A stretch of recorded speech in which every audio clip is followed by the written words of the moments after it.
Yeah, I think you're good to go. Oh, okay. Yay! All right. So welcome.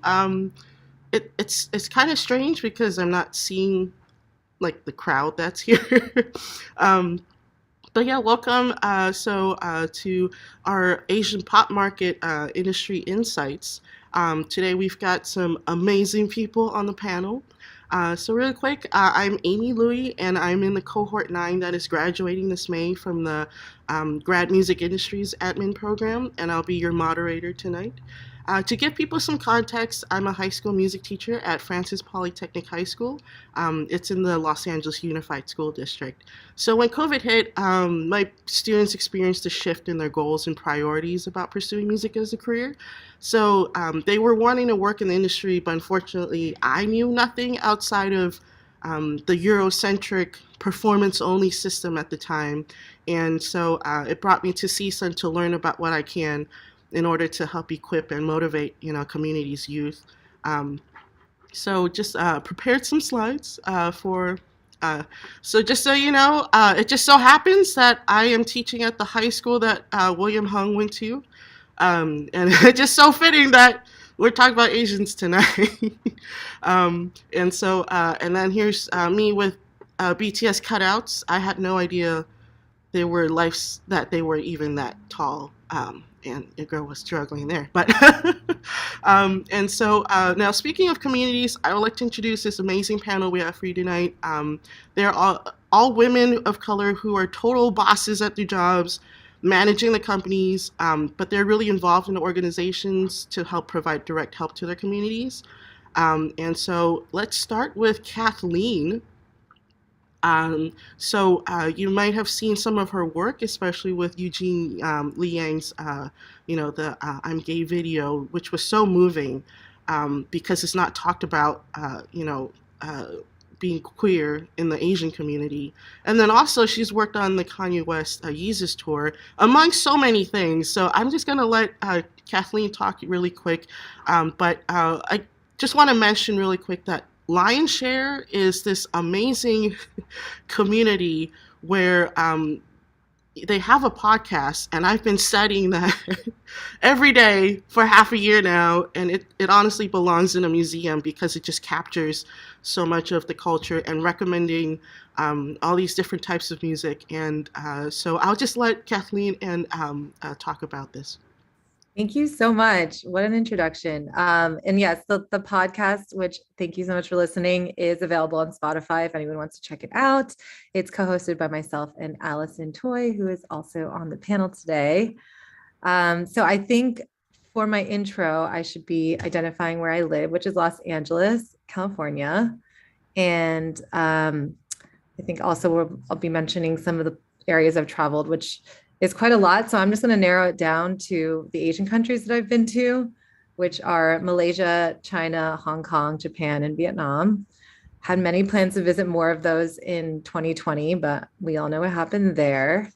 And in terms of a story that I have about growing up in an Asian household, so I think something that is relatable to many Asians, but also just I think generally like pursuing a creative career isn't one that, is considered the traditional path for, I think anyone really, but I think in some cultures, maybe it's more acceptable or it's more supported.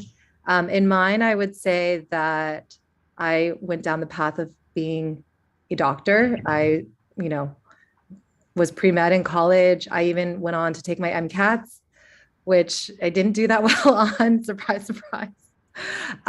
So I think for me, it was like I always knew deep down inside. And if I'm gonna be real, I think my mom also knew deep down inside that, I was always going to pursue a creative career, specifically one in music, because it was something that I had always loved and something that she had always pushed me to do.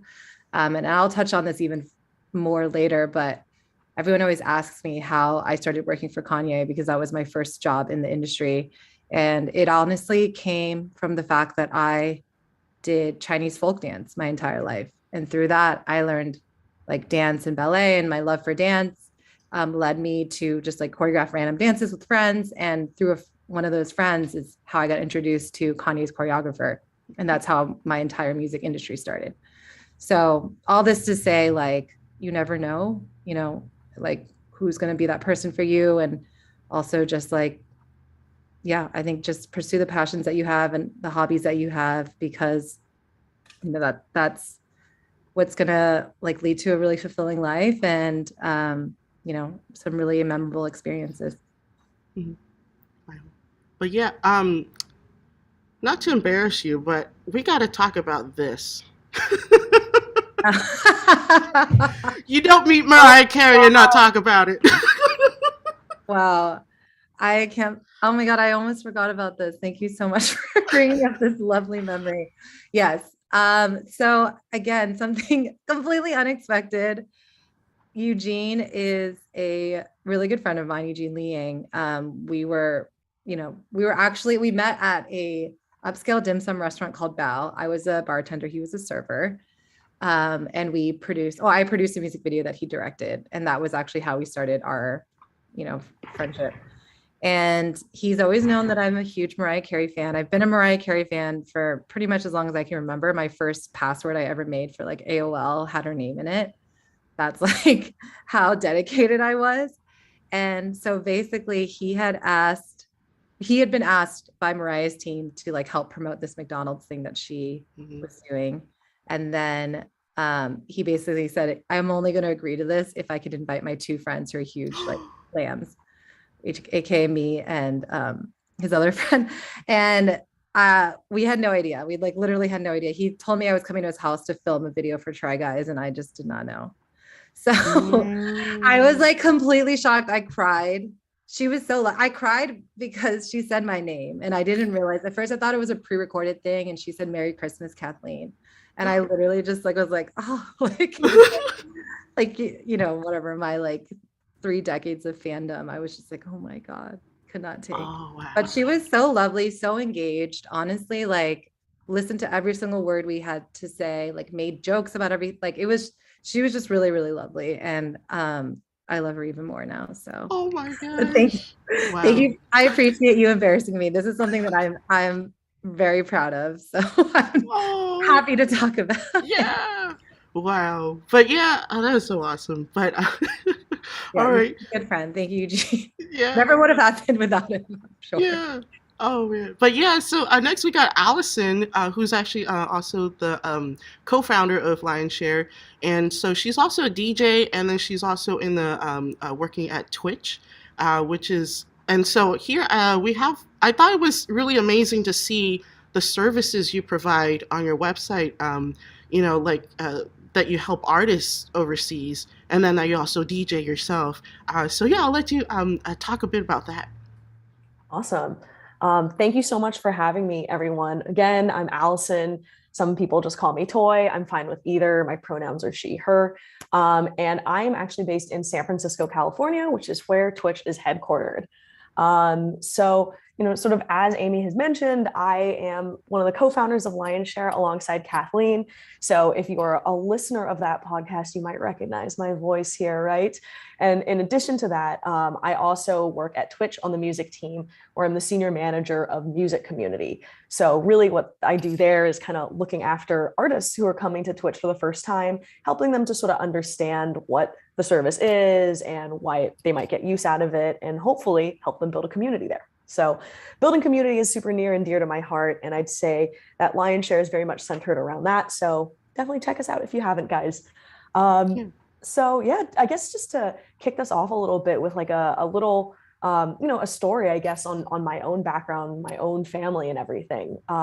So I grew up in the Bay Area near San Francisco, and so did my parents. So unlike a lot of people my age, I'm actually like second, third generation American. So my parents were born and raised here as well.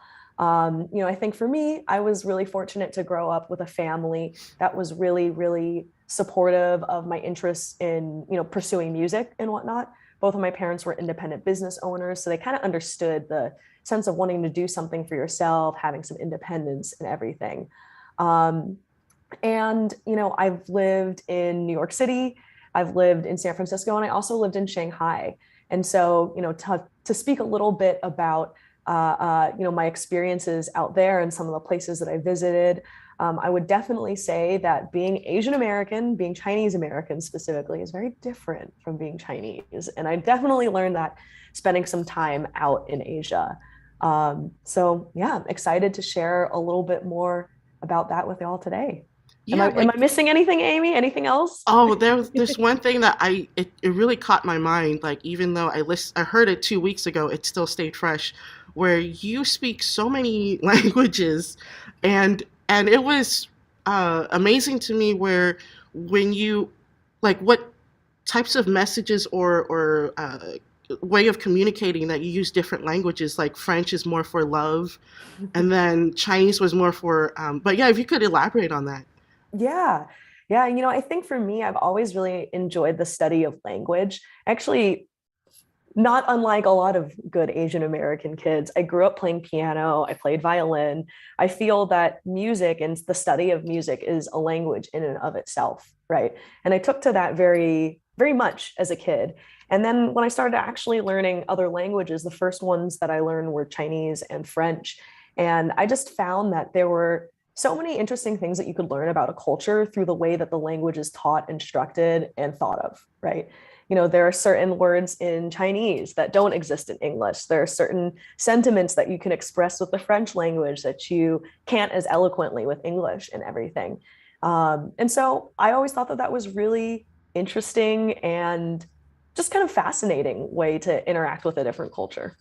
Yeah, and then before we move on, I just wanted to like it was just looking at this is so fascinating the China music services and I was wondering if you could mention there what's what you do there for overseas kind of market there. Yeah, absolutely.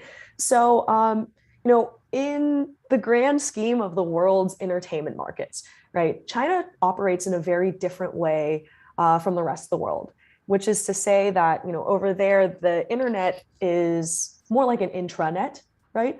So, a lot of foreign media platforms, social media platforms, right, are not available in China. So China has sort of its own ecosystem, right? So it's got different DSPs, music streaming services out there. It's got different social media platforms as well. And so for any Western artist or internationally renowned artist who's looking to make inroads into China, having a presence on those platforms is really important, right? Because the majority of people in China consume the media that they consume in Chinese.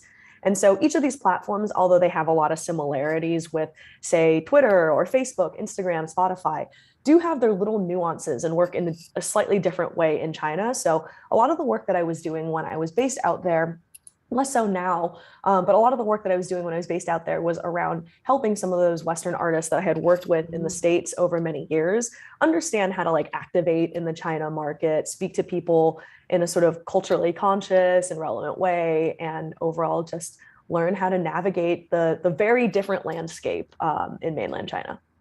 Wow. Yeah, like even as like a second generation, Chinese American where my family came from China, like I'm even struggling with the language.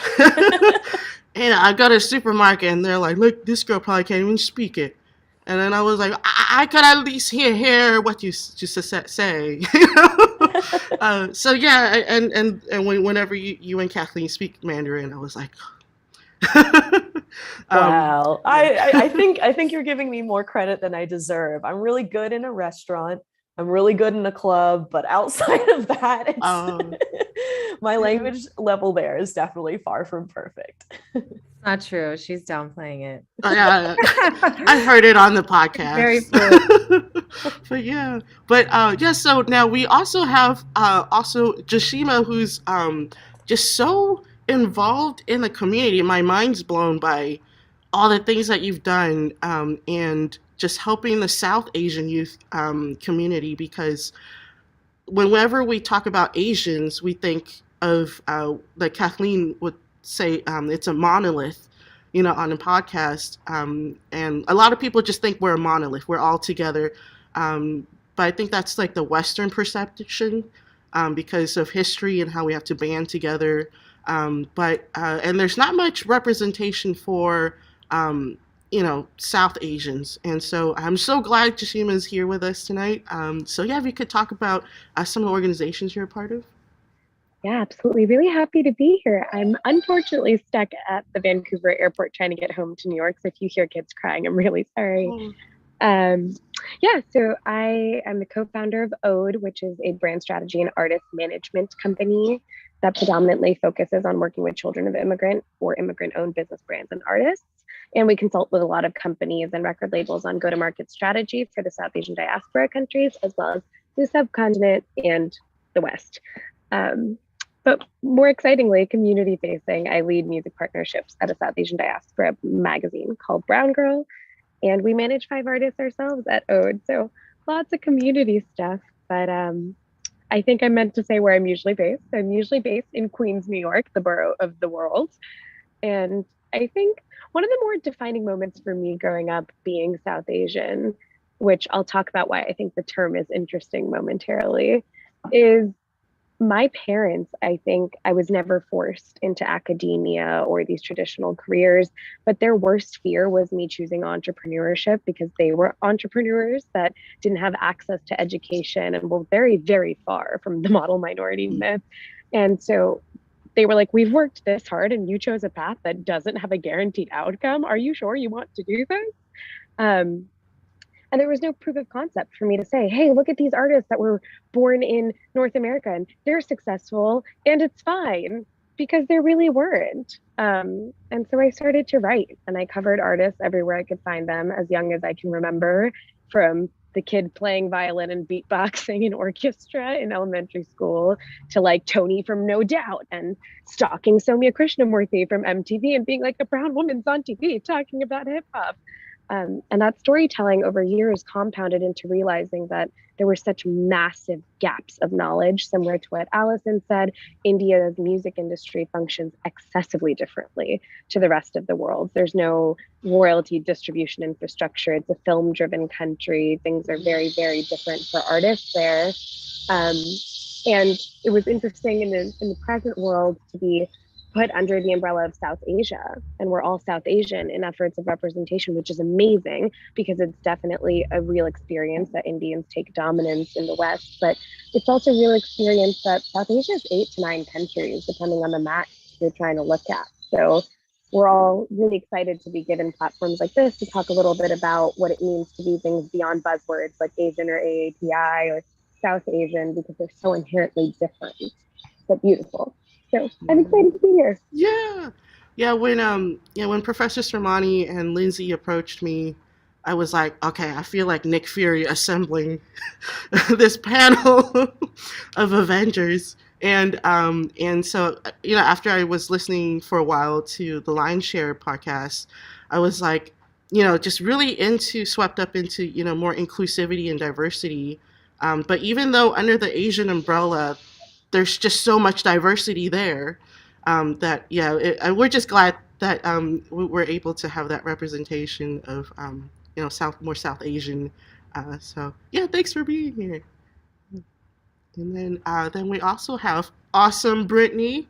So she is at Interscope. But before that, she was at 88 Rising and also AWOL. But she is also an amazing contributor for Asian American Collective. She handles social media and also part-time model for our new merch that just dropped. Brittany, I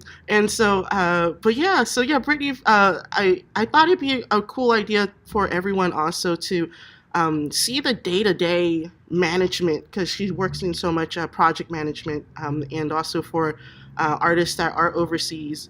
Brittany, if you could talk about your work there. Yeah, for sure. I think I'll cover day to day as we kind of talk about our roles in the music industry and how we got into them. But I'm Brittany. I started my career off in music, working for like a small entertainment or electronic label called Moving Castle, where I also worked with Asian talent and moved on to AWOL to 88 Rising, and now I'm at Interscope. I'm very excited to be here and talk about the Asian pop space. It's something that I have spent the past few years studying. During my time at 88 Rising, I worked K-pop, so that's like a very specific and niche market that I feel like I know a little bit about now. I'm currently based in Los Angeles. I've been based in Los Angeles ever since I was born, technically, but since I graduated college and started working professionally. Um, and a brief story about my upbringing. I think that I grew up in like I'm first generation Vietnamese American. My parents were refugees, and they like met each other at a Malaysian refugee camp and found each other in the States. It's like my favorite story. But I spent a lot of my adolescence growing up in like an upper middle class, predominantly white community, rejecting and like stepping away from my Asian side and like separating myself from it.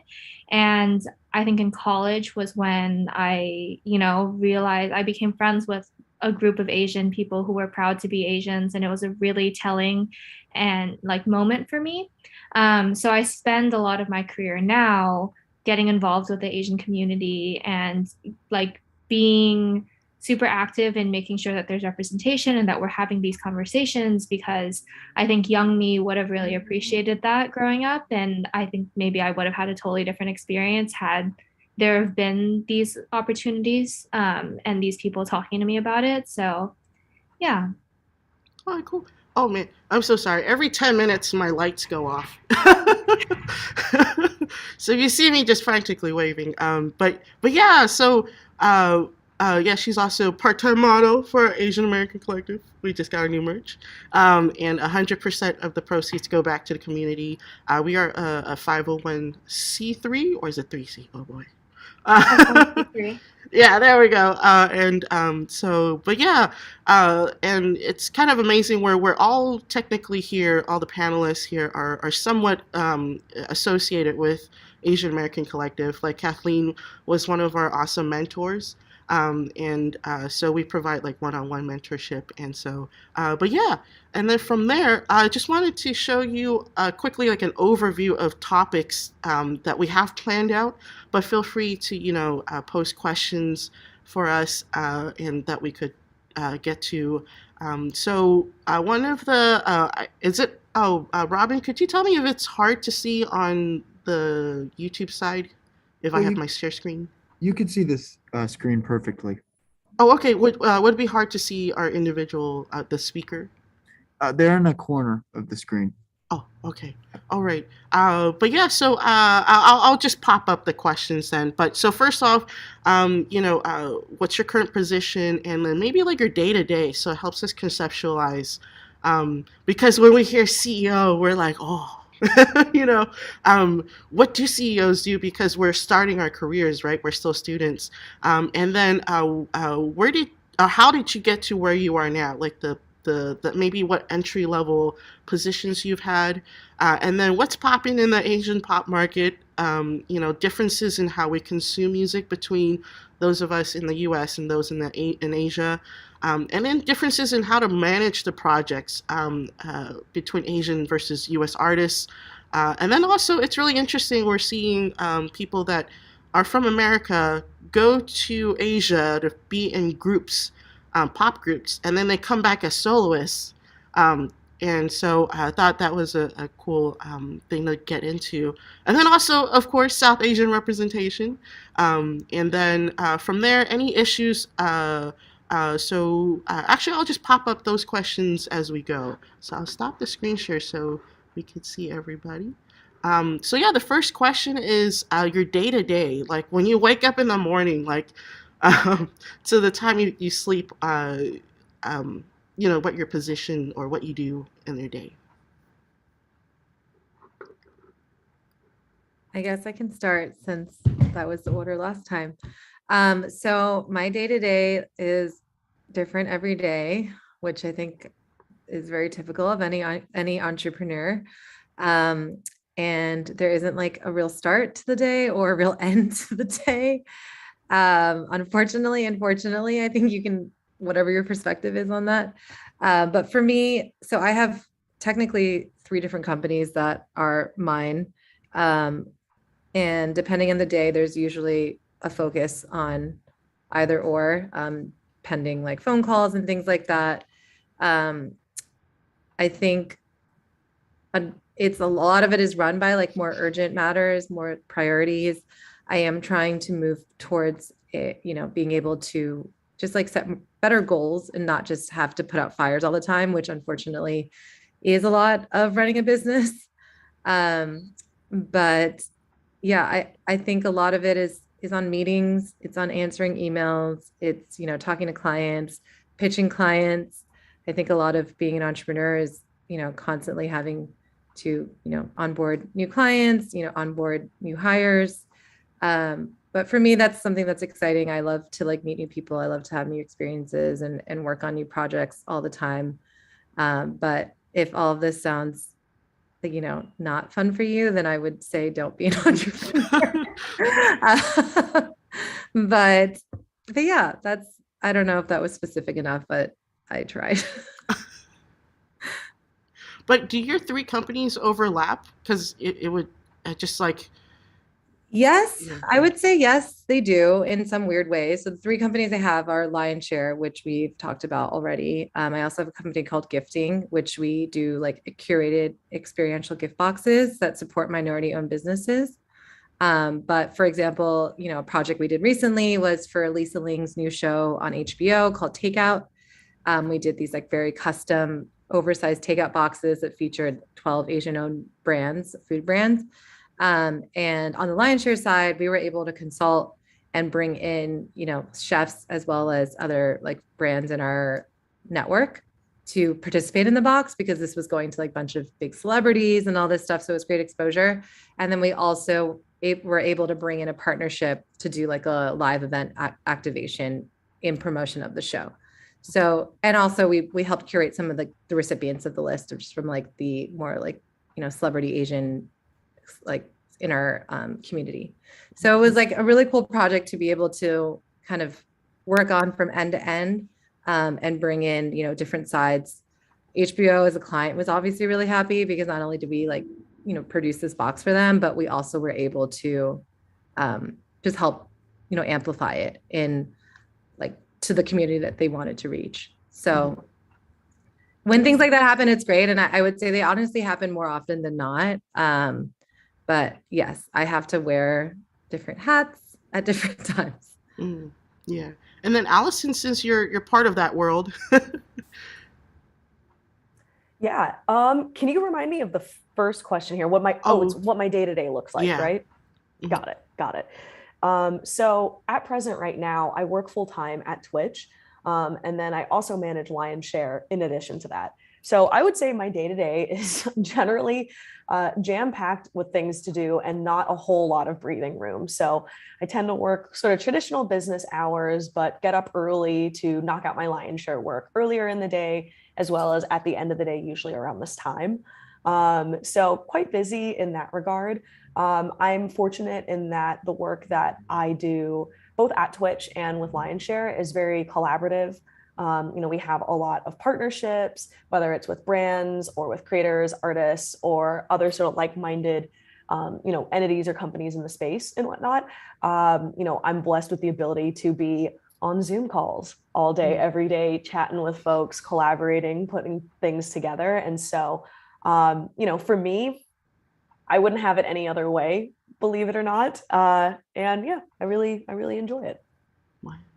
Yeah. And then we could go in that order. Yeah, we had, but yeah, Jashima. Yeah, it's everything Kathleen said. I also work across 3 to 4 different companies. 2 of them are mine, but it's a lot of different hats. Right now, we're onboarding a lot of booking agent contractors and new artists this year that are based in different countries and sing in different languages and transcend genres. And I think if I had to narrow it down to 3 things, it's a lot of learning, educating, and executing, because a lot of the times we're making pitch decks on things brands have never heard of. We're pitching artists in a way people don't know how to consume. And so it's a lot of operations and a lot of copy. We get to be really creative, which I'm really grateful for, but it's a lot of storytelling, and then all the stuff no one tells you about, like spreadsheets and budgets and projections and market rates and these not so sexy parts of the music industry. Wow. Well, yeah. And then Brittany? Yeah, so I am currently a marketing manager at Interscope. I work across the pop and rock marketing roster there. So my day to day is also a lot of meetings. You know, marketing management and project management. It's just a lot of communicating across multiple teams with different people, working across my roster of artists on their campaigns to bring a bunch of ideas to life, and then a lot of troubleshooting and stuff like that. So it's just a lot of talking and Zooms, like Allison said, budgets as well, trying to make magic happen with little money is always how it kind of works in music. That's teaching too, somehow. Yeah.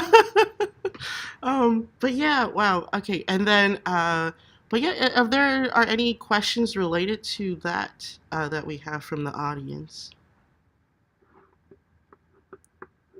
No? On the YouTube side? None from the audience yet. Okay. All right. And then so of course, like how did you get to where you are now? So since we're mostly students here listening, just to see that pathway, because we're tired of hearing just work hard. Well, if we're ready to work hard, are we screwed? So yeah, that kind of that stepping stone, the pathway to where you are now. I guess I can start again. So in terms of how I got started in the industry, I feel as though my story is a bit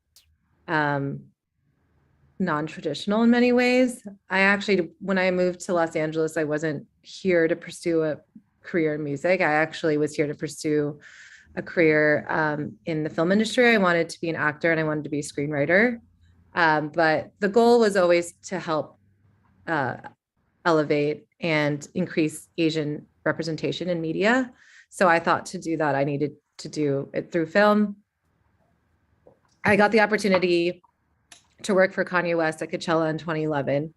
And it was very random. I think I mentioned it was through a friend who I was friends with in high school that I met as the dancer. She was an amazing dancer. I was like an okay dancer, but I'd always like have her choreograph the, college culture shows that we did and things like that. And then I would just be in the back, like just trying to copy her kind of thing.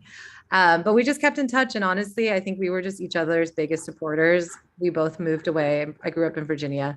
We both moved away pretty quickly after we graduated college. She moved to New York. I moved to Los Angeles.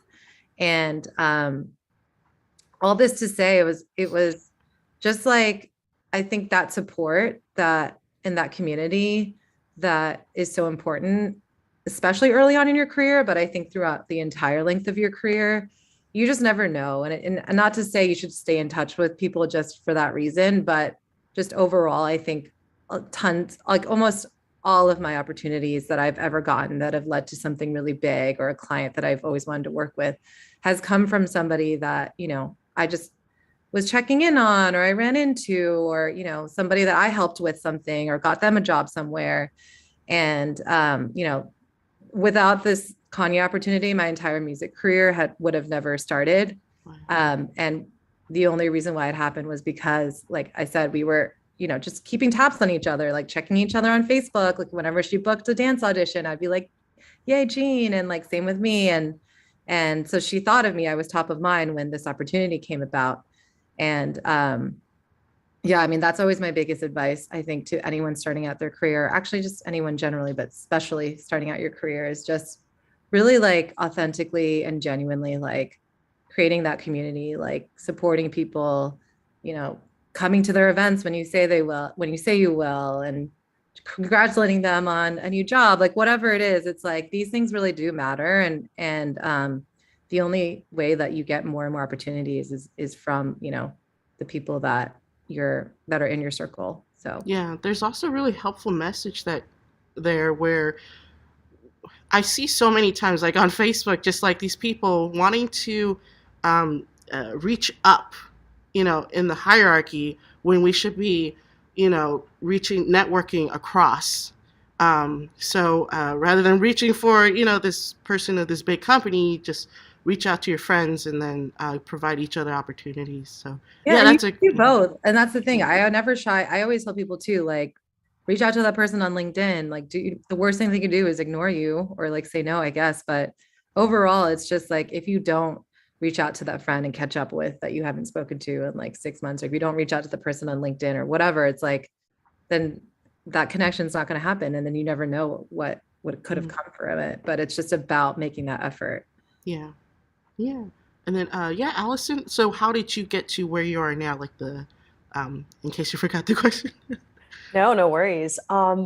So, for me, I would say compared to Kathleen, and we always joke about this as partners in Lion's Share, that our backgrounds and the journeys that we've taken to get to a kind of similar place have actually been really, really different, right?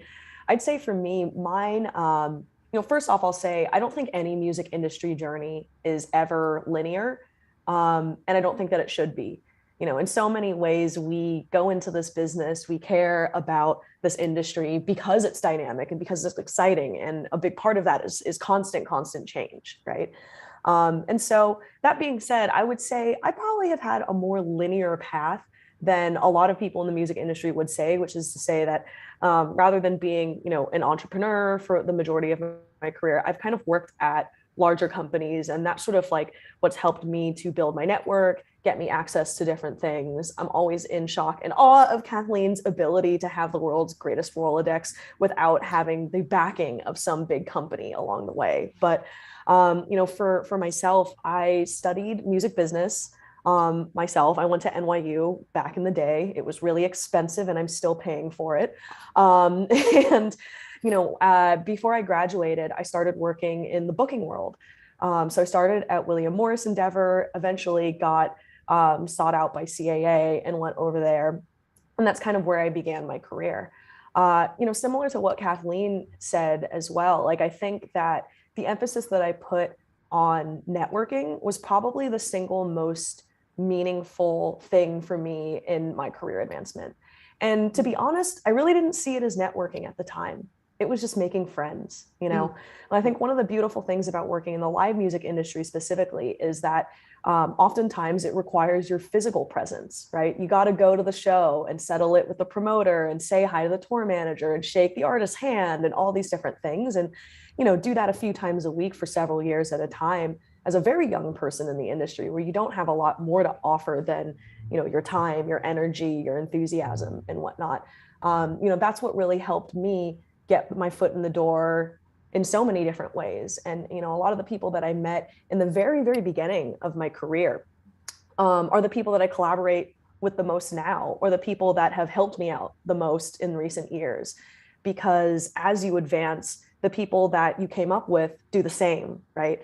And I think in a business that is very like referential, very based on relationships and everything, if those relationships are genuine, it doesn't matter how long time has, how much time has gone by since you last spoke with one another, helped one another. If I had a great experience with you 10 years ago, I'm likely to help you out 10 years after, And so I think that's something that I always, a bit of advice that I always pass on to folks who are early or just starting out in their music industry careers is this is a fun business, and have fun with it, make friends, and watch those friends turn into some of your collaborators or your business partners in the future. Yeah. Yeah. Oh, Jashina? Yeah, I agree with everything that's been said thus far. But above all else, I think I would say to stay consistent, even when you're not sure what you're doing is going to result in an outcome, if you can.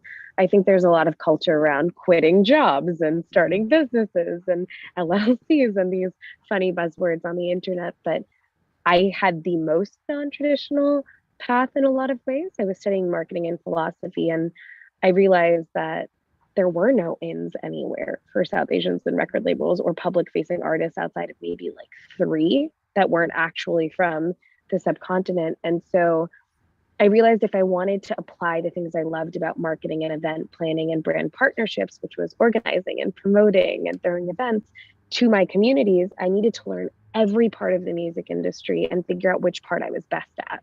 And it ended up being management and strategy. But I joke that I got into debt with my own 2-year unpaid internship by like literally cold emailing or calling people or going to South Asian dance classes in New York City and being like, oh, you throw a festival? Can I do a SWOT analysis after the festival?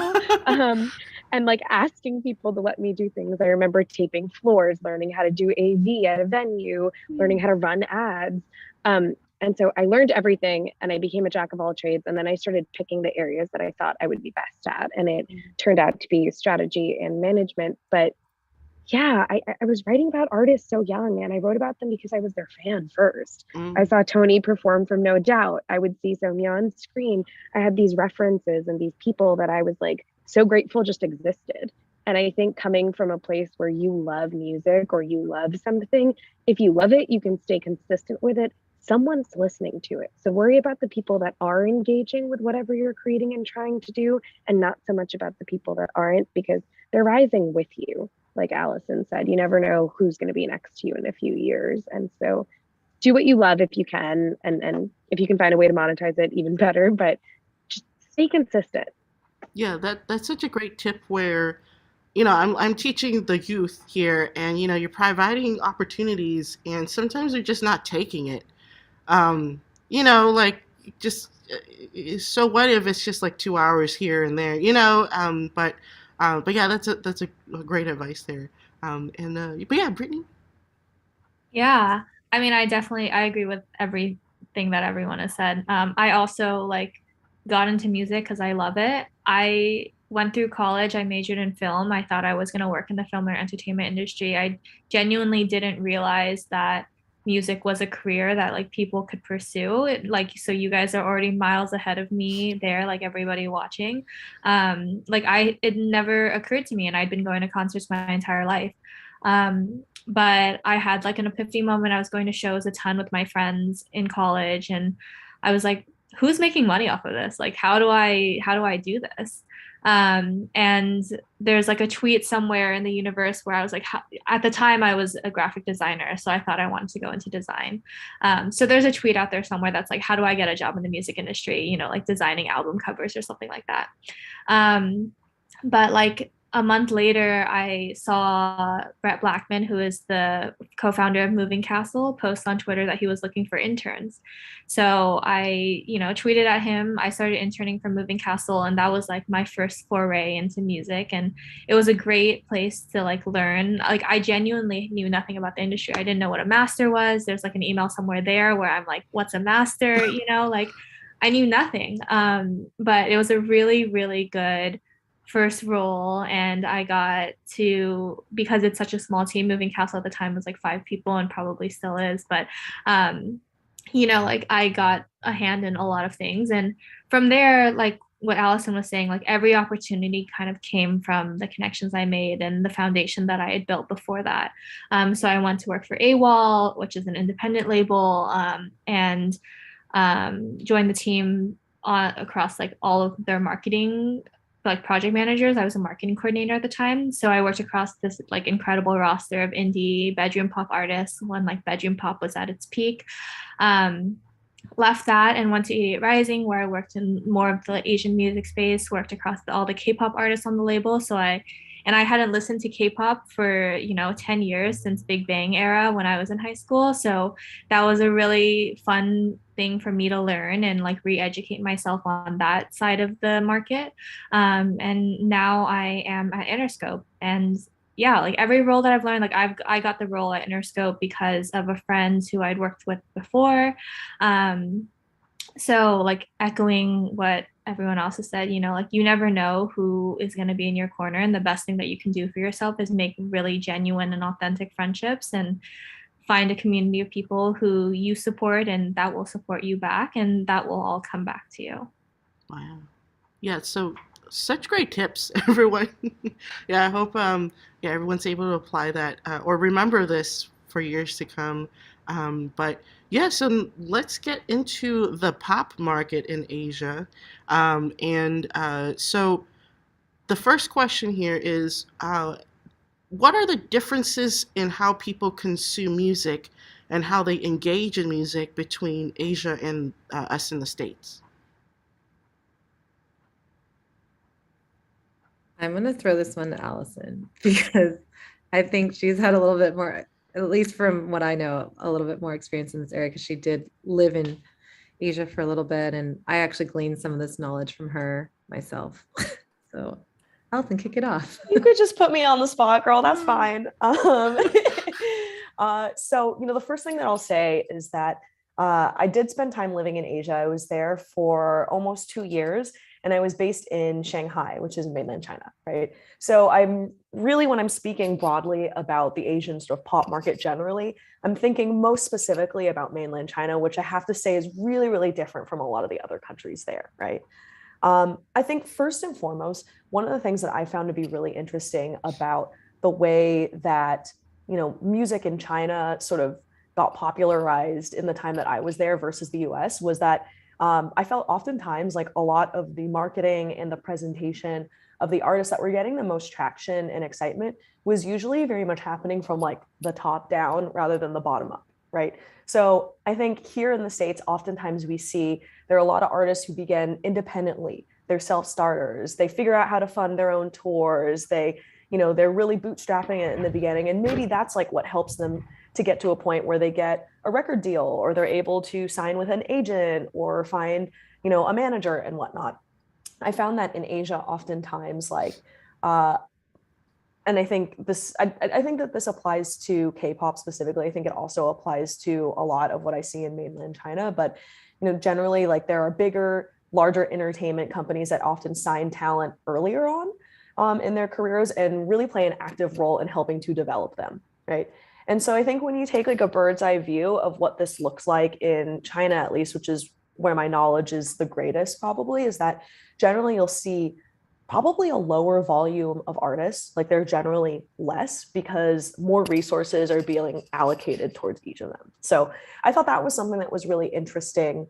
I think it's definitely possible to be an independent artist in a place like China where you are working towards building your own career kind of in a similar fashion to what I had described seeing most often out here in the West.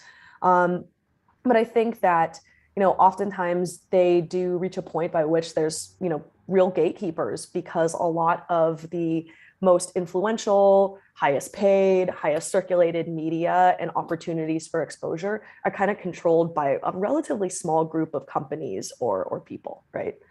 So I think that's one thing that's really different. In some ways, I would say that the West can be a little bit more democratic for artists in some way. I think another thing that is really, really interesting and something that I think a lot now, looking after music community at Twitch, is the idea of fandoms and super fans. So, when I say fandom, I guess I'm, at least for Asia, what I'm kind of broadly referring to is a kind of self-organizing group of fans, people who are connected to one another by literally nothing but their obsession or their love of a particular artist or group. And they take it upon themselves to self-organize in many ways, right? So one of the things that I could cite as an example is there is a big Chinese pop star who also used to be in a K-pop group called Chris Wu. He kind of is like let's just say the Justin Bieber of China, not a perfect analogy, but in terms of like how obsessed people are with him, how famous he is, like I'd say pretty much at that level, right? There was an instance where he put out a primarily English language album in the US. And it was so important to his fans that they support him on his journey as a musician, as an artist, that all these fans self-organized, figured out ways to get on VPNs that allowed them to bypass the Chinese firewall and purchase Chris Wu's album from the US iTunes store, which then inflated his sales to be greater than that of Ariana Grande, who also had a release that month. So I think, suffice it to say, that the idea of fandom and the devotion and the self-organization is something that I think that like a lot of Western artists are just kind of scratching the surface of or starting to think about more. You might see it in the form of people creating a Discord as a music producer, for example, or maybe it's having a fan club or like a text, like a text group for your fans and whatnot. I think that the West are finding ways to harness that now. And I think as artists are starting to recognize the importance of community, especially with like Web3 and everything on around the corner, and the idea of community and collective ownership and whatnot, I think the West actually has quite a lot to learn from Asia in that regard. Wow. I'm gonna jump off that because I have this conversation all the time with my friends. Obviously, working in K-pop, I understand fandom very well, and I was a fan, growing up of like NSYNC and all those boy bands growing up. So I think that I would say that in the K-pop space, you see a lot of entertainment companies manufacturing, these groups, and the K-pop groups that you see kind of come out have been chosen and handpicked and have gone through various training. What the K-pop entertainment space does really well, and I can mostly speak to the Korean pop music industry and not to China or any other kind of like Asian market, but what they do really well is capitalize on, the artists that they put forward. So everything is a direct kind of like correlation to capitalism. They're really good at making content. They're really good at making you feel very connected to the like group and the community, and they really create this world around their artists that I do think that like right now in the music industry in the US, we're still learning how to do, or they're still learning how to do.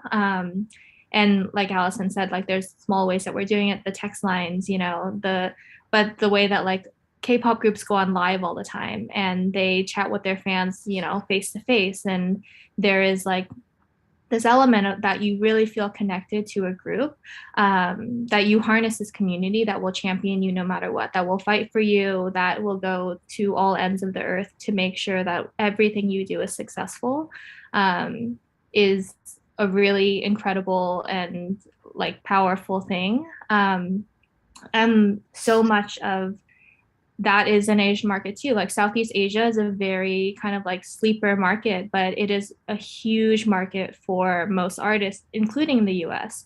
You'll see a lot of like pop artists. Lau, for example, like sells out stadiums in Southeast Asia, and he's doing, Will Turns here, which is still very impressive, but there, like he's selling out arenas.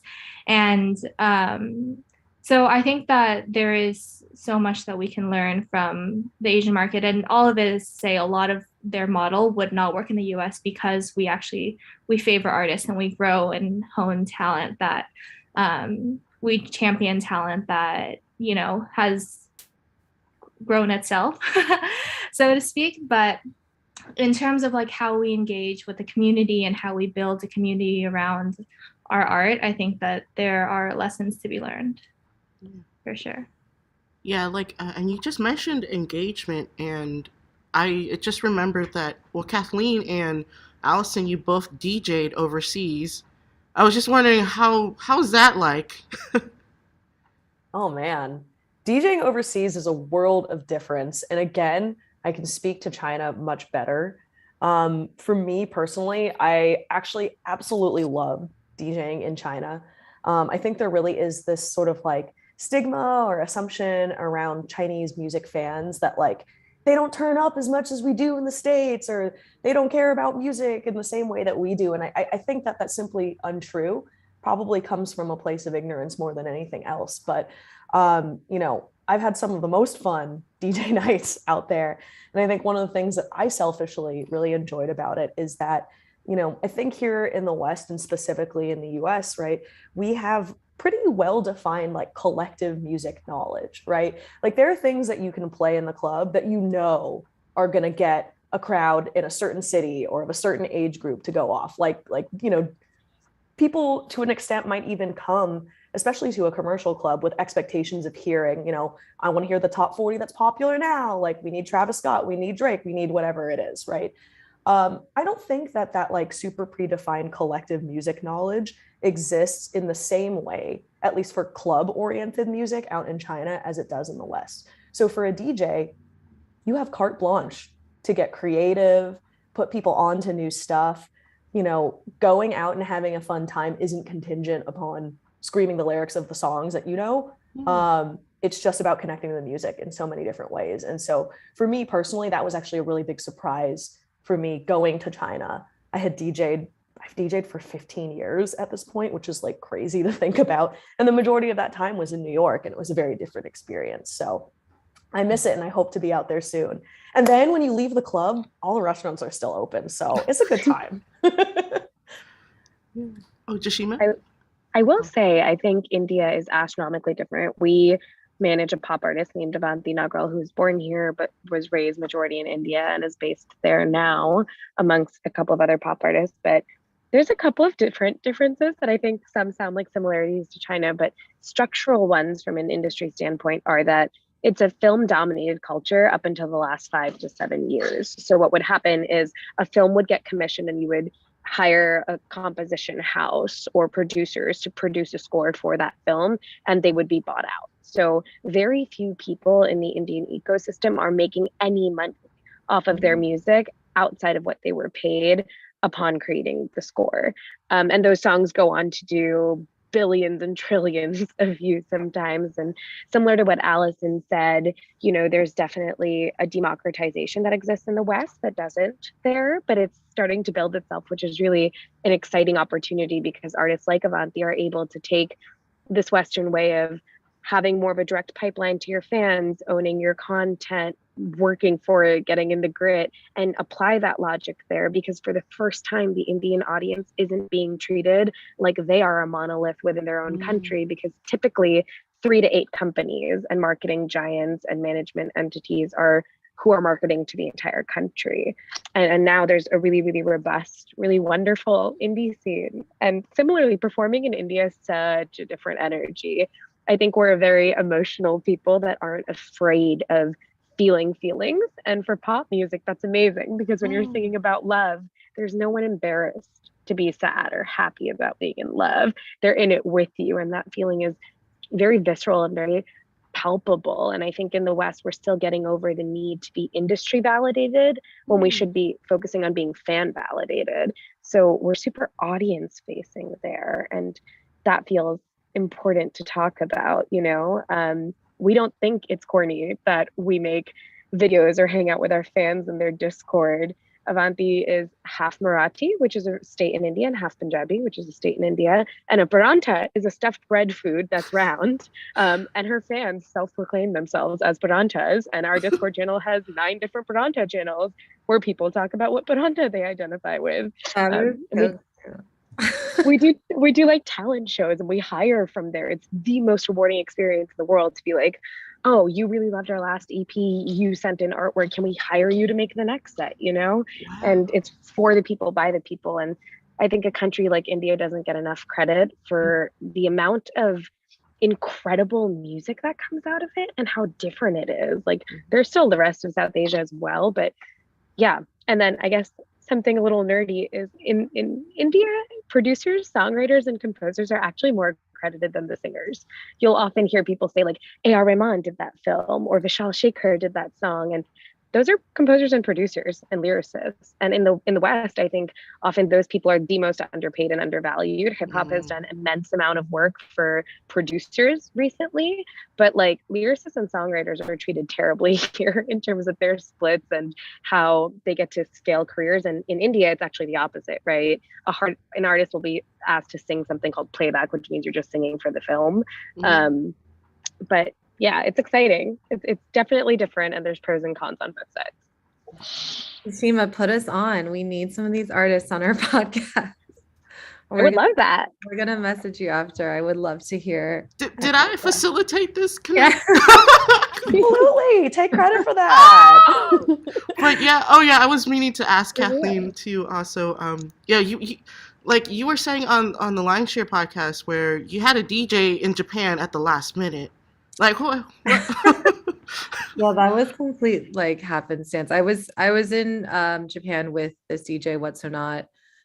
He was performing at a festival called Snow Machine in Hakuba, and we were in Tokyo with one of my friends who was just like super plugged in the music industry, and she had booked him a last minute set at the One Oak in Tokyo, and he asked me to open for him. And like any good DJ, I always have my USBs on me and my headphones just in case. But I did call one of my really good friends, Zoe, at the last minute, because he has been touring in Asia for years and years, all different countries.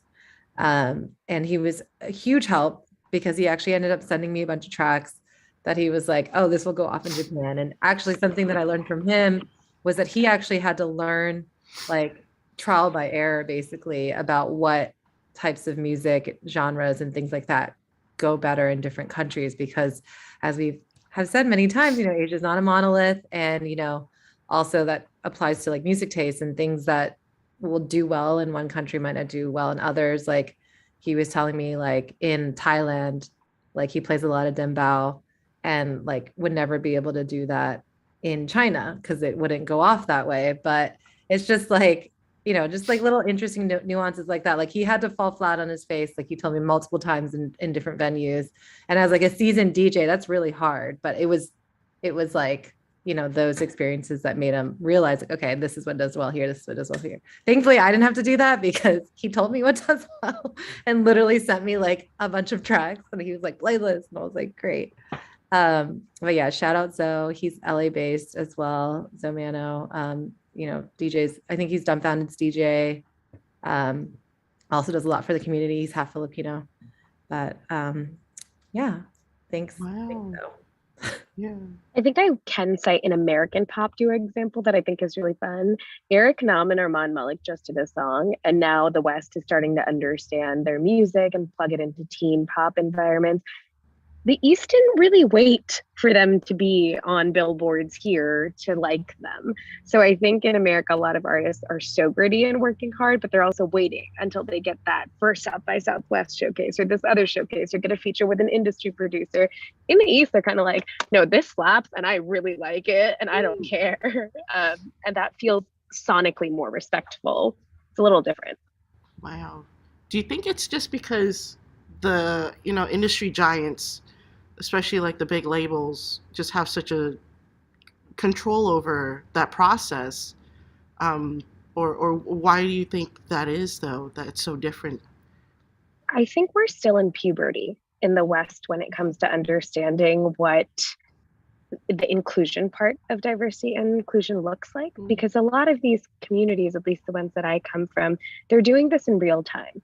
They've never had a South Asian showcase before, much less a more specific regional showcase. If there's an incredible R&B artist named Anjali Taneja based out of Baltimore, but for many, many years of her career earlier, it was always like Indian American R&B singer, and everyone assumed she sang in Hindi for God knows what reason.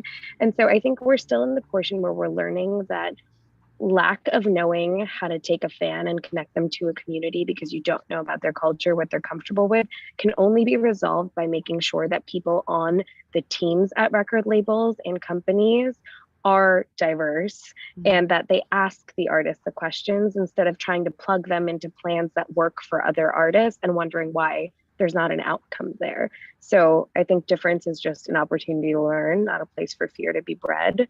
And I think we're kind of getting into that, which is really, really exciting. That, and of course, giants want numbers in other countries, but India may have 1 billion people, but there are 1 billion people with different preferences, opinions, and needs. So if you treat them like we treat each other in the West by catering to their many multitudes and that they might have different tastes in music, you're likely to build a fan base that's going to stay with you forever, even if you outgrow your current sound. Yeah, that's such a strong message where if a company or a brand or an artist wants a diverse audience, they themselves need to have a diverse team.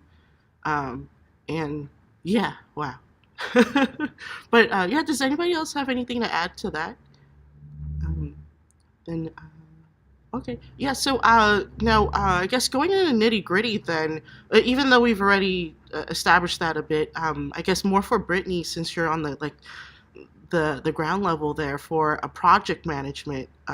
What's it like dealing with Asian artists versus US artists or Asian American artists? I think that a lot of artists are the same. They all have their needs and their wants, and at the end of the day, they just want music out. I think that the main difference is working in K-pop. Obviously, as we've mentioned before, you're kind of dealing with companies, and there are a lot more players at the table because there are just a lot more decision makers. Whereas when now at Interscope, I'm working hand in hand with a lot of artist managers. It's a much smaller team. at 88 too, like 88 is also management and label. So a lot of times for the artists that we manage directly, there were even less people at the table, and we were able to there was a lot of freedom in what we were able to do because you could kind of come up with an idea and action on it yourself. You didn't need permission or you didn't need approval. Whereas you'll find that with some other roles. But, at the end of the day, it's just like people want to put music out and make a big moment around it. So it's not like working with the artists is vastly different, but there is a difference in, the teams kind of, and then for each market, like everything looks a little bit different. Whether you're marketing to the US market, you're marketing to Southeast Asia, you're marketing to China. As Allison was saying, like in China, it's a very different world because they have different social media apps, they have different DSPs, more things that you have to account for. Working K-pop in China is really interesting because that was like when China was starting to ban K-pop, and K-pop idols weren't allowed to have like social media platforms there or create profiles. So those are like the nuances that you come across, but yeah. Wow. Yeah, would anybody else like to add to that for project management? I definitely think the platform bit about there being different DSPs, different social media platforms, also different consumption patterns. For example, in South Asia, YouTube, the platform is the largest music discovery place and where music is consumed, not YouTube Music, the app, or any other streaming app. And so visuals then inherently for an Indian artist become excessively more important than they might in a release of an artist that doesn't have a budget for visuals and is just starting out. And then I think there's always cultural nuances in every country. I speak Urdu, Punjabi, and Hindi, but I definitely catch myself being like, I'm a little nervous to have a conversation about what is the word for royalties in Punjabi? How do I explain this? So a little bit of that has been a fun learning experience and challenging. And the WhatsApp calls in different time zones, those are it for me. Yeah, the bilingual part. I could barely tell my parents what I want for dinner, let alone do business transactions. Wow. But yeah, like wow, an hour went by already, and it didn't feel like an hour. But I guess we could go into some slightly more heavier topics here. So I mean, in general, how are non-Americans consuming pop and hip hop? Because we do see some issues there, where they don't have an understanding of the historical and society context of America. Specifically the N-word. We went there because Allison, you had that talk on your episode, and it was handled so well that I think in the wider audience, as more and more people consume hip hop, any race here, I'm seeing Asians and non-Asians are. It's been interesting seeing how they consume this music. If you want to add to that. Yeah, I mean, there's a lot here, right? I think the thing that I'm constantly reminded of through my experience living in China specifically was that oftentimes there is a lot of ignorance. I think that ignorance has a really negative connotation to it because that word can also simply mean not knowing better, right?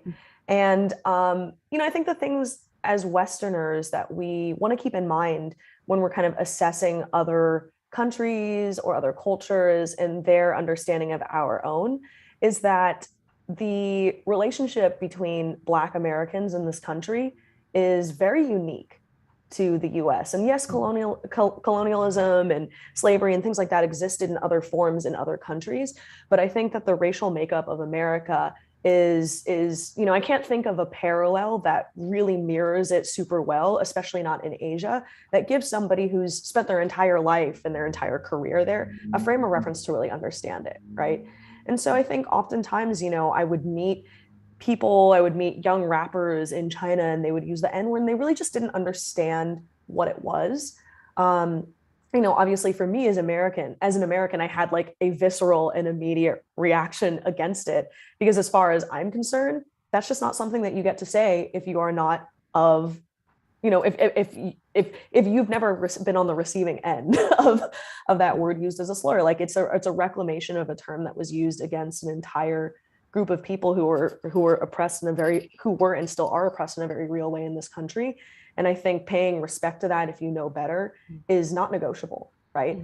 I think for those who don't necessarily know better, it's about education and recognizing that sometimes you do need to meet people where they are.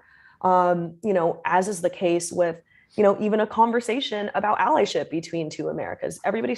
Two Americans. People start from a different place. And so I think that, like, give people grace, try and help them understand, like, hey, this is what this term really means. Hey, it's really complicated because of XYZ. And so, similarly, I would ask you, or I would advise you to consider not using it if this isn't something that you understand well, or you aren't ready to have a real conversation about it, because maybe you need to do a little more self-work, a little more education and whatnot. And so, I think, interestingly too, like especially in China, where you do have to remember, aside from the linguistic barrier, that there is not a lot of access to international or foreign media, right? And some of, like Google, for example, Google, YouTube, Facebook, Snapchat, Instagram, DSPs, all of them blocked in China, right? Like, I think even if you want to do that self-education work as, a Chinese kid who's never left the country and just simply wants to know more, it's actually a lot harder to do it too. So, and I think it's just something to keep in mind as we work with folks in Asia, that you can't necessarily assume the same sort of cultural understanding and nuances that we can, to a degree, but not always, anticipate in working with folks like in the US. Yeah, that's a great reminder. Like, like when Rich Brian, his original name was, Rich, with the C word. But yeah, Jashima, you had something? Yeah, I couldn't agree more with Allison, but I think something to remember as well. Someone is doing construction in the airport. So if you can't hear me, I will speak later. Just let me know. Amy. Oh, we're good. Yeah, we can hear you. But I think that it's important to understand that I frequently ask myself how much my American education taught me about the rest of the world, despite how globalized and reliant the West is on the rest of the world. And it's not a lot, and so meeting people where they are and being willing to try to explain to them before putting them in a box, because very few people understand the intricacies of what it's like to deal with certain things in America when you're Black, when you're an immigrant, when you're POC. And it's different for each of those communities. But hip hop in India is a very real, tangible, measurable thing right now because of a Bombay-based rapper named Divine, whose story turned into what became Gully Gang, which is now a record label management agency with a movie that Bollywood produced that featured folks like Raja Kumari, Manj Music. And so it's not a theory anymore, it's a concept. And I think it's really important for everybody that lives in that in-between to be able to articulate that if what we love about hip hop is the ability to articulate peril through poetry with music and instrumentation attached to that, we can do that without needing to offend or not educating ourselves on another community. And it's really that simple. But a lot of the ignorance I think I've firsthand experienced is lack of knowledge, not willful. Wow. I'm so blown away by how nurturing your responses are. And yeah, I guess that goes into like our next point, which is the opposite, where the anti-Asian and the hate crimes that, that came forth during COVID, that we're still going through now. And so I was just wondering, since in our last 15 minutes, if you want to drop some organizations for us to follow, and then how to recognize these issues and provide help, and maybe companies to support. Lionshare for one, an Asian American collective, and everything that we're all a part of. Yeah, definitely. I think I'm struggling to think of some organizations off the top of my head, but I think generally just being able to support, representation is what we try to do here at Lionshare. I think that is, it's the reason why I personally moved to Los Angeles, but it's also, I think, kind of the antidote to what's happening right now, because without representation, you know, people don't have an understanding. They don't know, you know, much. If they don't have any Asian friends or didn't grow up with Asians in their communities, it's like their knowledge is very limited to what is being fed by, you know, maybe something that Trump said or that they watched on TV or whatever it is. You don't have, you know, anything else to go by. So I think being able to, you know, increase representation in media, which reaches people, you know, on their phones, on their TVs, all these different places, really does help, you know, fuel an understanding and a relatability, you know, like all these types of things that help, you know, create empathy and, you know, all these things that are the opposite of hate. So I think being able to support organizations and communities that are working towards this is one actionable way to do it. If you know you're not able to like donate funds or anything like that. But I don't know, Allison, am I missing any, or are there other things that I should be shouting out that I'm forgetting? I mean, yeah, I think like one thing that we were chatting about before we started the broadcast here on YouTube was that, you know, Lionshare actually gets its name from the fact that 60% of the overall world's population is Asian. That's inclusive of Asia and the Asian diaspora. Yet we're still so underrepresented on music's sort of global stage. And I think that's true of entertainment too.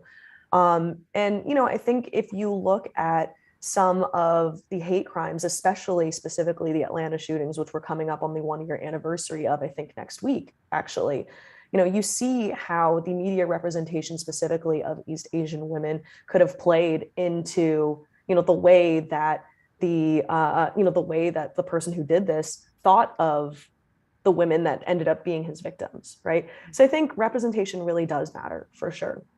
In terms of what you can do as an individual, because obviously the battle towards representation is, you know, it's systemic, it's huge and everything, but I think things that we can do on our own, you know, first off, I think starts with self-education, right? You know, learning, you know, what kind of biases do I hold as an individual? You know, do I judge people of a different skin color because that's the way I was raised, or because that's the way that I saw, you know, and was taught to be, either by my parents or by, you know, the standards that they, you know, that they tried to adhere to in the US, which oftentimes were whiteness, right? So I think being real with ourselves about those types of things is the first step to understanding, right? I think the next step after that is to look at what circle of influence you really have the ability to affect.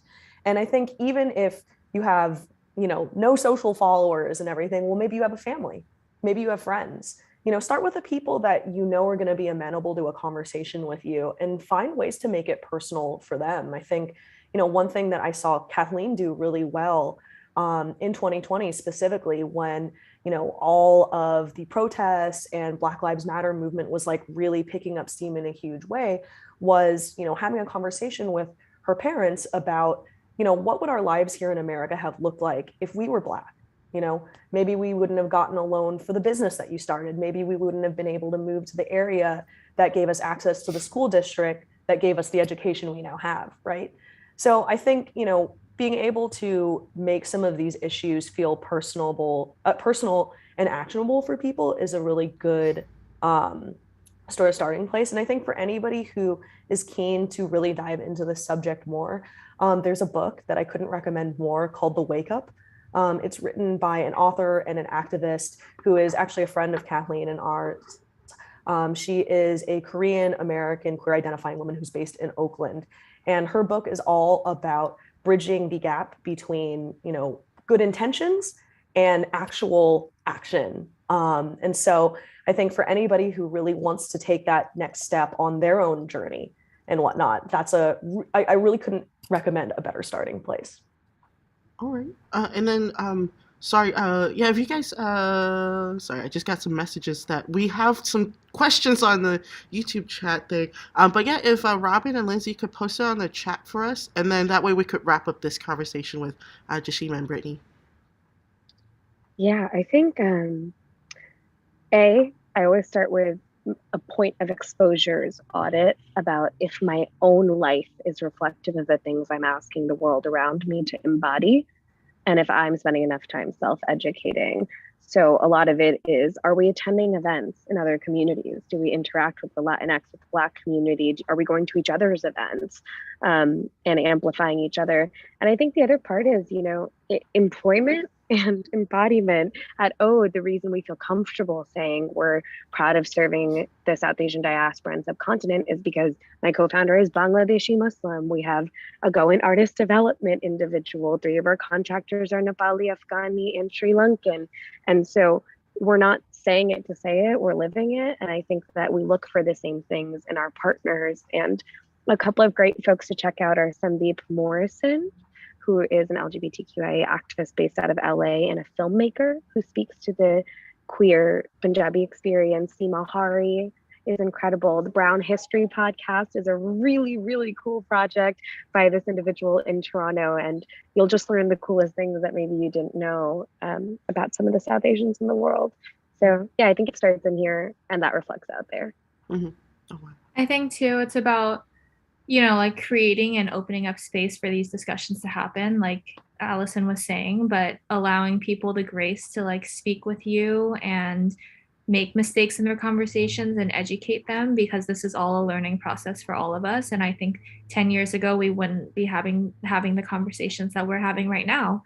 And in the past year, so many of these incredible Asian organizations and companies in support of, the Asian experience have come to light. There's Netflix's Gold, there's Gold House, there's Stop Asian Hate, there's Hate is a Virus. All of these incredible companies or organizations have come, and initiatives have come from the conversations that we're having right now. And 10 years from now, it's going to be very different, and we're only going to get better, but only if we kind of allow ourselves the room to make mistakes and to have conversations open and genuine conversations with people, and understand that we're all coming from a place of we're trying to learn, and nobody's gonna be perfect, and you're not expected to know everything, but that we're doing this together. Yeah. All right. And then, sorry, we're pressed for time here, so we've got some questions here. Let's do the one from Tractivist. Is this a friend from Lionshare? I recognize. How connected must Asian Americans be to the Asian music scene and industry? And will a stronger connection to Asia help your career in the USA? I think subject matter knowledge on any market will help your career in any market. I think both, at least in my experience, behind the scenes facing and then artist facing, we're never Indian enough for India. We're never American enough for America, right? Whatever that means at any given time. But if you're really close to something you really like doing and you do it enough, there's someone else that really wants to consume it and do it too. And so I don't think you necessarily have to have cultural expertise in the same way, right? I can't speak for the other countries, but in India, at least, it's a population of 1 billion people with over 200, 300 languages alone, right? So even if I knew everything there was to know about my background in India, that would still be a drop in the bucket compared to the rest of the country. So I think being consistent about whatever communities you want to support and uplift is going to get you really far in either market, just because there's still such a nominal amount of people doing that in relation to the populations, both diaspora and subcontinent. Yeah. Anyone want to add to that? I think as if you are Asian, you probably feel some sort of connection to some aspect of your Asian culture or some community. And I think everything can be learned. So even if you don't, I went in, I was working K-pop throughout my entire time at 88 Rising, knew nothing about the K-pop industry. I'm not Korean myself. But it can all be learned as long as you're kind of willing to learn from people and have those conversations, and you'll for everyone starting out in the industry, you're going to slowly build your connections and, the people that you're going to be talking to across any market as you go. So of course it helps, but you can just kind of start now. Okay. Yeah. So consistency and just start. And then, so we got Jaime. I'm so sorry. Where do you see the Asian music market in 5 or 10 years? Like, for example, Asian artists getting bigger domestically, gaining international popularity, or artists expanding into the US and working with US songwriters? Well, That's a big question. I'll take a swing. So, what I can say is if you had asked me the same question about America 5 years ago, my answer would have been wrong. And if you asked me the same question 10 years ago, my answer would have been even more wrong. I think that the way that technology is changing the world and the way that we disseminate, share, and distribute information is also changing tremendously. Like, I think it's really hard to predict where any music market, I guess is what I'm saying, is going to be even in 5 years' time from now. But the one thing that that I do feel a degree of confidence in is that, I think that the access to content in our native languages and in different countries' native languages and stuff, and you see how this is like moving on DSPs and everything too.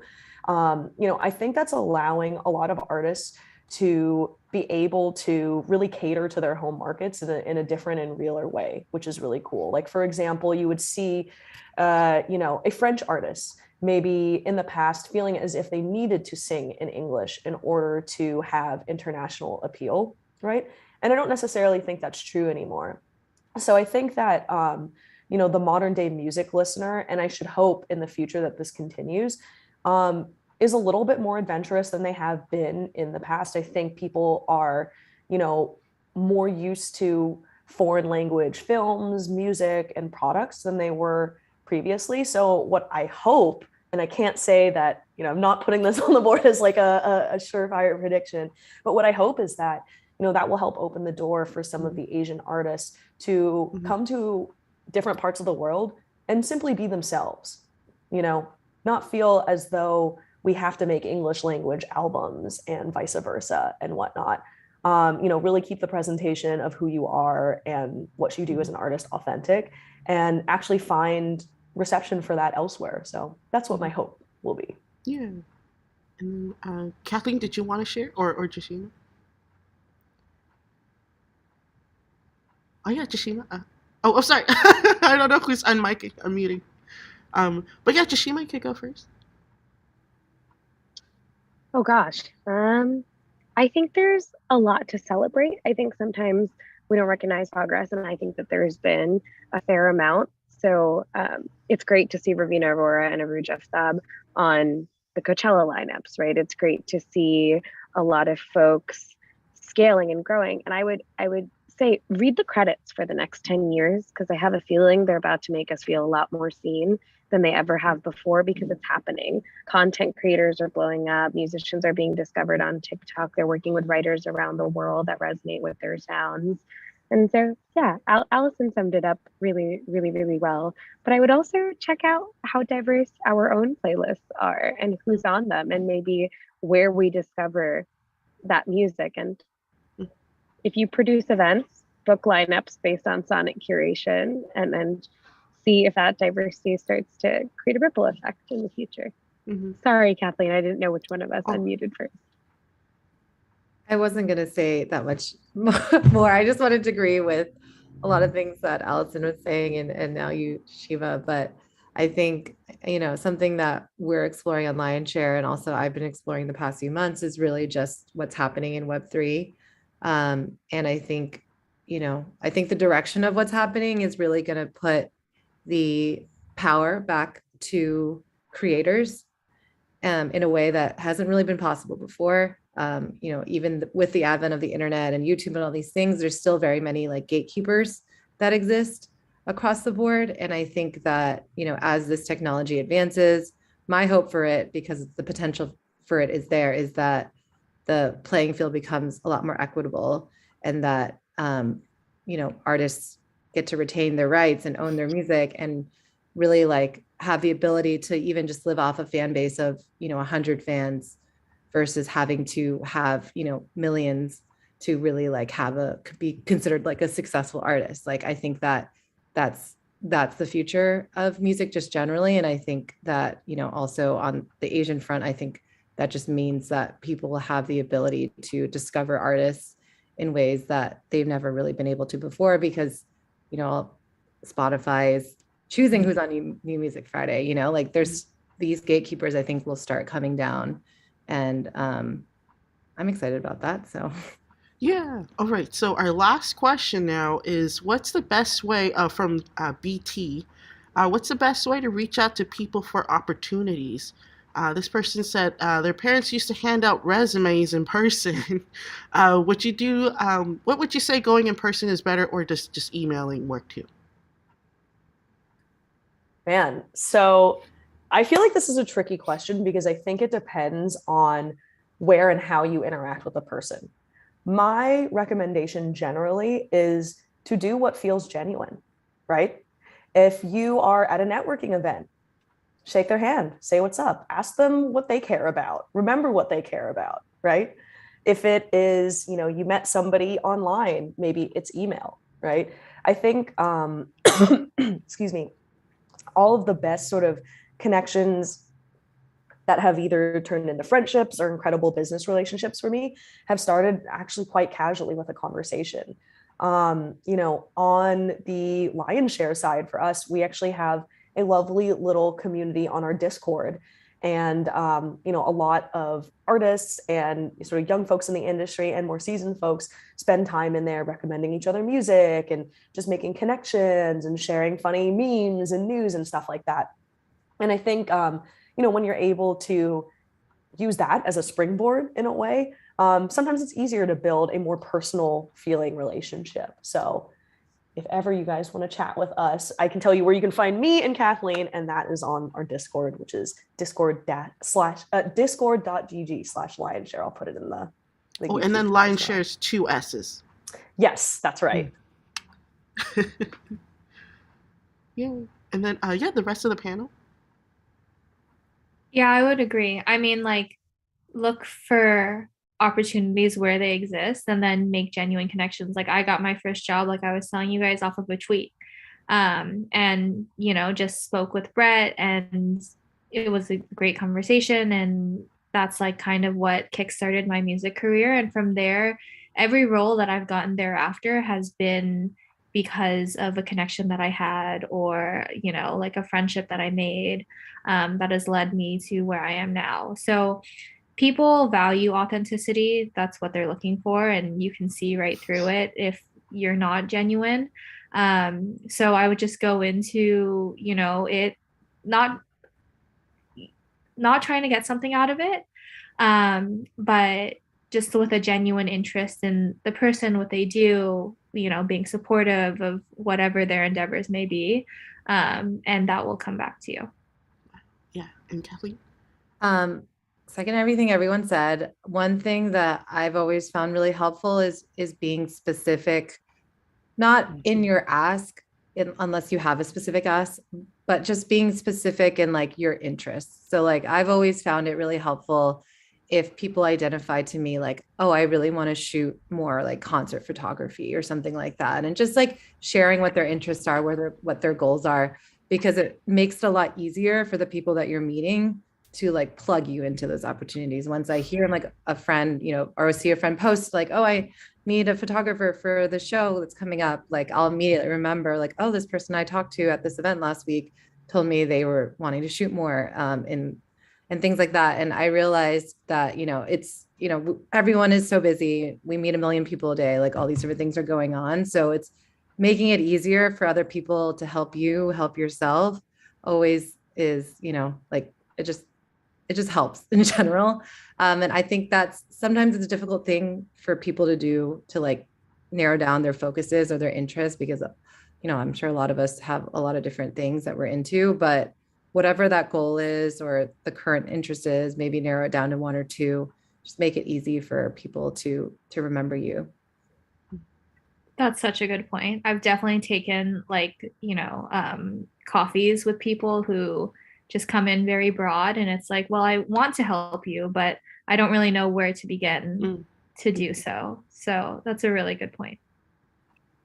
I agree with all of that. And then I would say if it's career specific or the industry specific, have a portfolio of things that you've worked on that you're proud of, even if they're not massive. I think everyone's waiting for an internship or an opportunity or an in or a cosign, and those things are invaluable in some ways, but I wrote my articles when no one was reading them. I wrote them on a blog and then I pitched an outlet, and all I did was ask to cover people that had never been recognized for work that inspired me as opposed to what I thought would work in the world. So find out if there's ways you can offer before you ask, or if there's a way for you to showcase the things that you think you're good at that you would like to get better at, or prove that you're, able to help in those categories, because everything matters. Wow. But yeah, anybody would like to add some more to that?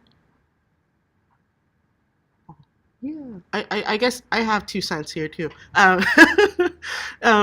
Yeah, I learned from an Asian American collective, Hang, where I brought a friend. His name is Kev. Shout out to Kev. He's an audio engineer for Atlantic Records, and he wore a shirt that says "Rappers with Puppies."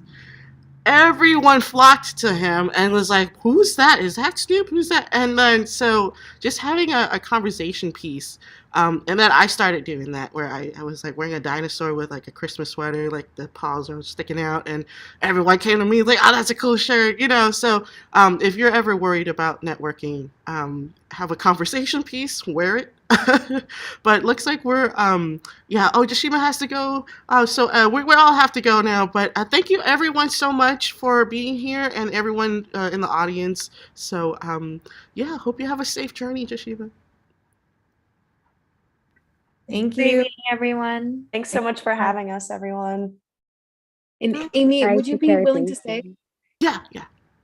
Okay. Thank Thank you you very guys much. so much for coming. Bye. Oh, Thank you for having us. hope to see Thank you you in very person. much. Have a safe flight, Jashima.